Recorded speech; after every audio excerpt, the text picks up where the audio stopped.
পারো না, তুমি শিক্ষক হতে পারো না, তুমি কোরআন এবং হাদিসের জ্ঞান দানকারী হতে পারো না যতক্ষণ না তুমি কোরআন এবং হাদিসের অন্বেষণকারী হবে, যতক্ষণ না তুমি ছাত্র হবে, যতক্ষণ না তুমি কোরআন এবং হাদিস শিক্ষা অর্জন করবে ততক্ষণ পর্যন্ত তুমি শিক্ষক হতে পারো না, ততক্ষণ পর্যন্ত জ্ঞানী হতে পারো না, ততক্ষণ পর্যন্ত বিদ্বান হতে পারো না। ওয়ালা তাকুনু বিল ইলমি আলিমা,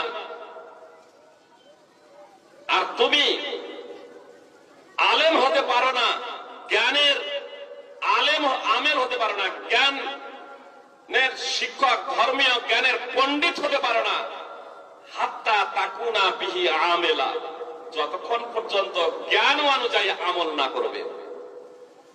কোরআন শিখলেই, কোরআন হাদিস পড়লেই তুমি ধর্মীয় পণ্ডিত হয়ে যাবে এমনটি নয়, যতক্ষণ না তুমি কোরআন এবং হাদিস অনুযায়ী আমল করবে।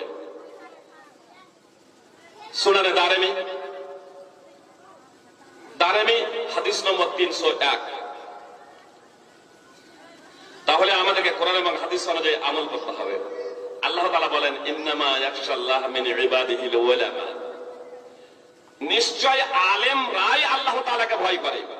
নিশ্চয় ইন্নামা ইয়াখশাল্লাহ মিন ইবাদিহিল উলামা, আল্লাহ তাআলার বান্দাদের মধ্য হইতে কেবলমাত্র আলেমরাই আল্লাহ তাআলাকে ভয় করেন। সূরা ফাতির 35 নম্বর সূরার 28 নম্বর আয়াতের অংশ বিশেষ।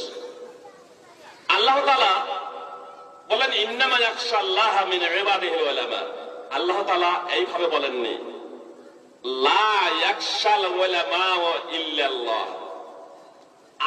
আলেমরা আল্লাহকে ছাড়া ভয় করেন না এ কথা বলেননি।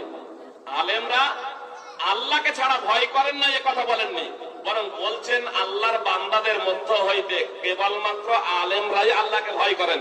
কথাটা বোঝার চেষ্টা করুন। তাহলে আপনারা আলেম না আলেম নয়? কি বলছেন আপনারা? আপনারা আলেম তো? যে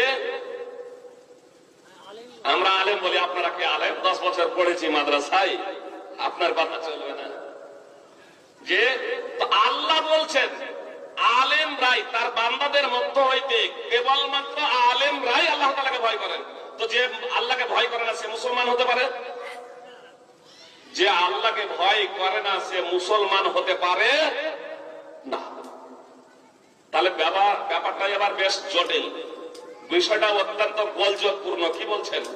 আল্লাহকে ভয় ব্যতীত মুসলমান হওয়া যাবে না, আর আলেমরা ছাড়া অন্যরা কেউ আল্লাহকে ভয় করে না।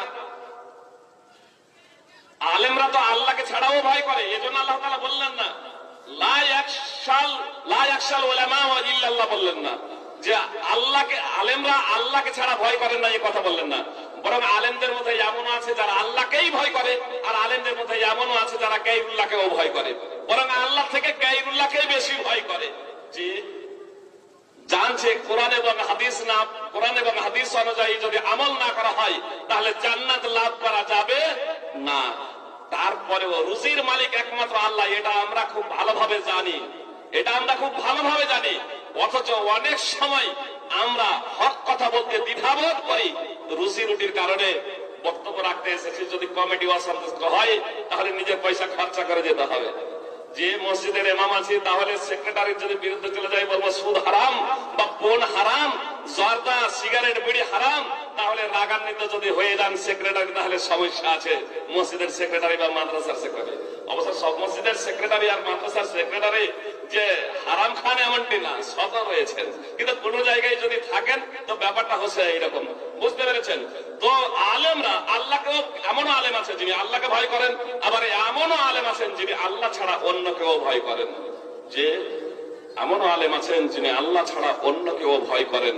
আর এজন্যই হক জানার পরেও বাস্তব কথাটা তারা তুলে ধরছেন না।